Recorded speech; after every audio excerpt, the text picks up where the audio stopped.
আসসালামু আলাইকুম। আমি doctor Nazrana Fatema, homeopathic physician, Ashifa homeo সেন্টারের পক্ষ থেকে আপনাদের সবাইকে জানাচ্ছি আমার আন্তরিক অভিনন্দন। আশা করি সবাই ভালো আছেন। চলুন আজকে একটি গল্প বলি। 6 জন অন্ধের খুব ইচ্ছা হলো যে হাতি দেখবে। তো হাতি কিভাবে দেখবে, একজন নিয়ে গেল, চলো হাতি দেখি। তাহলে এবার 6 জনকে প্রশ্ন করা হলো, কেমন দেখলে হাতি? তো একজন বলল সাপের মতো, লেজ ধরে বলল সাপের মতো, একজন পা ধরে বলল বটগাছের মতো, একজন কান ধরে বলল কুলোর মতো। এরকম 6 জনকে 6ভাবে যখন প্রশ্ন করা হলো যে হাতিটি দেখতে কেমন, এক একজনের উত্তরটি কিন্তু এক এক রকম হয়েছিল।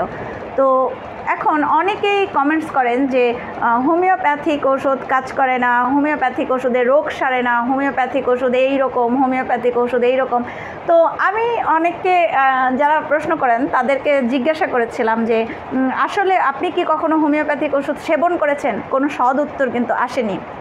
তো আমরা দূর থেকে বা আপনাকে যখন একজন বলল তোমার তো কান চিলে নিয়ে গেছে, আপনি যদি সেই চিলের পিছনে দৌড়ান কানটি না দেখেই, তাহলে সেটি আপনার অন্ধবিশ্বাস। তো হোমিওপ্যাথিক ঔষধে রুগী ভালো হয়, রুগী ভালো হচ্ছে, রুগী সারছে, এবং যেই সব রোগগুলো অ্যালোপ্যাথিতে রুগীদেরকে ছেড়ে দেওয়া হচ্ছে যে না আমাদের আর তোমাকে কোনো কিছু করার নেই, অনেক ক্ষেত্রে একজন অভিজ্ঞ হোমিওপ্যাথিক ডাক্তারের শরণাপন্ন হলে সেই রোগীও কিন্তু দীর্ঘদিন ভালোভাবে সুস্থভাবে বেঁচে থাকতে পারছেন। তো এই সব নজির বা আপনারা হয়তো দেখেননি বা জানেন না। তো বেশিরভাগ মানুষই কিন্তু হোমিওপ্যাথিক ঔষধ সেবন করেননি, তারাই কমেন্টস করেন এইরকম কমেন্টসগুলো। আর যারা করেছেন তারা কিন্তু আসলে জানেন যে হোমিওপ্যাথিক ঔষধের সুফল কতখানি। তো এই সম্বন্ধে ছোট্ট একটি গল্প বলি। গত মাসে আমার আম্মুর জ্বর হয়েছিল, জ্বর হওয়ার জন্য আমি ঢাকায় গিয়েছিলাম। হোমিওপ্যাথিক ঔষধ আগের দিন রাত্রে তাকে খেতে বলেছিলাম যে কিনে এনে খাও, যেহেতু পাশে যেহেতু আছে সেখান থেকেই কিনে খাও, তুমি সুস্থ হয়ে যাবে। পরের দিন গেছি, আমার মা কিন্তু জ্বর থেকে সম্পূর্ণভাবেই সুস্থ হয়ে গেছেন। আমি আম্মুকে দেখতে গিয়েছিলাম, যেয়ে দেখি আমার আব্বুর ডায়াবেটিস 12.5।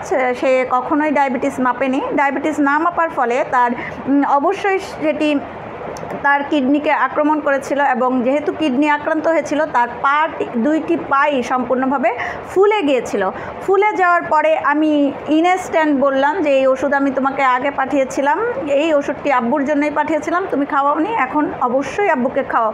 আমি ঢাকায় থাকতে থাকতেই আলহামদুলিল্লাহ আমার বাবার পা ফোলা সম্পূর্ণভাবেই কমে গেছে, এবং কুরবানি ঈদের আগে আমি ঢাকায় গিয়েছিলাম। তো এখন আমার আম্মুর সাথে কথা বললে কিন্তু আমার আম্মু বলে যে তোমার বাবার পা ফোলা কিন্তু নেই। তো এরকম আসলে এই একটি কেস আমার ফ্যামিলি থেকেই শেয়ার করলাম এই কারণে যে আপনারা যেহেতু বিশ্বাস করেন না অনেকে যে হোমিওপ্যাথিক মেডিসিন আসলে কাজ করে কিনা।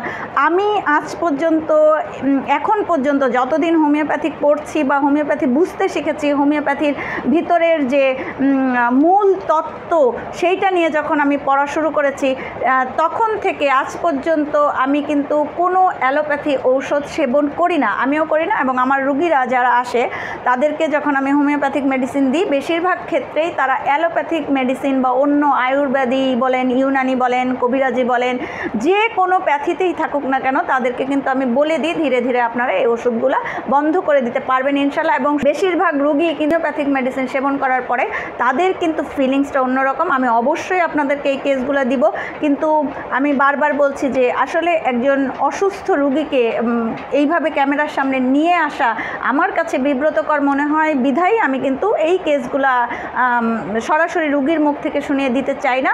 আমার কেস টেকিং খাতা আছে, আমি কেস টেকিং খাতায় কেস টেকিং করে রাখি, সেখান থেকে আমি সেই কেসগুলো আপনাদের উদ্ধৃত করি, যে আপনাদের মধ্যে একটা আস্থা বা একটা বিশ্বাসের জায়গায় তৈরি হবে যে হ্যাঁ হোমিওপ্যাথিক ঔষধ সেবনে মানুষ সুস্থ হয়।